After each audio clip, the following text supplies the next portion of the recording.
Hey everybody, it's Eric from epautos.com, your libertarian car guy, and I'm going to start this walk around of the Mercedes A-Class from the inside out. And the reason that I'm doing that, and again, excuse my shaky camera, I'm not yet in a position to afford a high-end rig, so bear with me. At any rate, if you were in this car with me, you would have a tough time distinguishing this car from an E-Class or even an S-Class. This car has the same 10.3-inch flat screen display that you'd find and used to only be able to get in higher-end Mercedes models like the E and the S-Class. It's got the similar layout with these cool aviation-style air vents, and of course it's got the very cool LED backlighting, which is fairly common now in new cars, but Mercedes does it spectacularly well. You really can't appreciate how good it is until you actually get in the car. It produces a kind of ethereal glow. It doesn't just light up, it glows, and even the air vents glow, and you're sort of basked in this just gentle cascading luminescence at night. But anyway, the point that I wanted to make is that the A-Class is an entry-level luxury car. It starts around $35,000.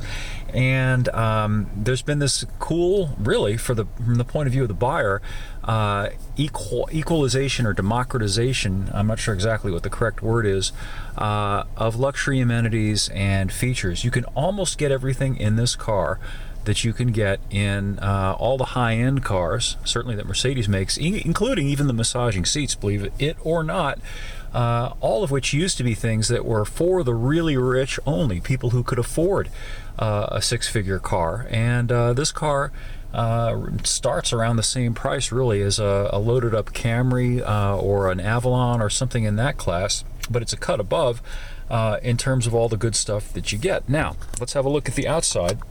One thing you get less of is less car physically, but even that's not necessarily a bad thing. Mercedes has done a really nice job of packaging this car. It's only about 179 inches long overall, so that means it's about, it's nearly 3 feet shorter overall than an S-Class sedan. But if you check out the specifications, the interior is actually quite roomy. It actually has slightly more front seat legroom than the E-Class, and it has decent back seat legroom, which brings me to the other point.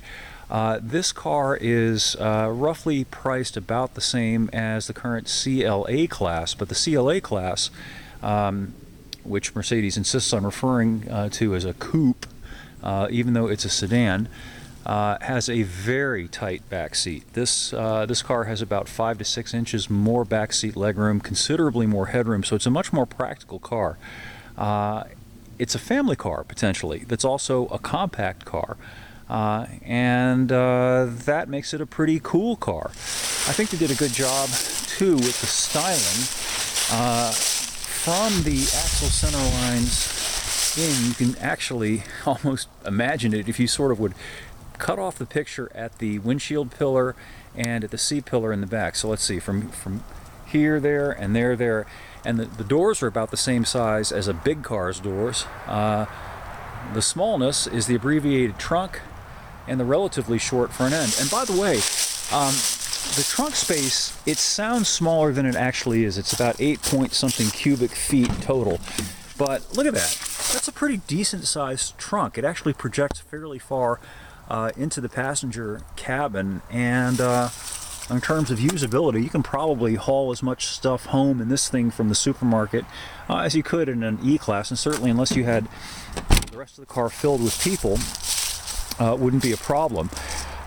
In a couple of months, Mercedes is going to offer also an AMG-tuned version of this thing that, from what I gather, is going to have a 306 horsepower version of the 2-liter 4 that's otherwise standard in the A. and it will come standard also with a performance-tuned version of the 4MATIC all-wheel drive system. This press car that I have has the 4MATIC system, which is otherwise optional. The base car is front-wheel drive, and that's another interesting point. BMW was the first of the traditionally rear-wheel drive luxury car manufacturers to begin to dabble in selling front-wheel drive based cars. Nobody seems to have objected. Mercedes has now dived into that. They offer several models that have the front-wheel drive based architecture, and there are actually some advantages to that. The most obvious one being that the front-wheel drive versions are actually pretty good in the snow. They're certainly better than the rear-wheel drive cars that Mercedes makes.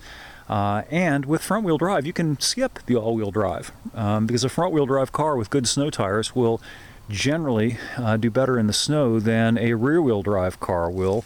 And it sort of it obviates the need to go out and buy or spend the extra money on the all-wheel drive.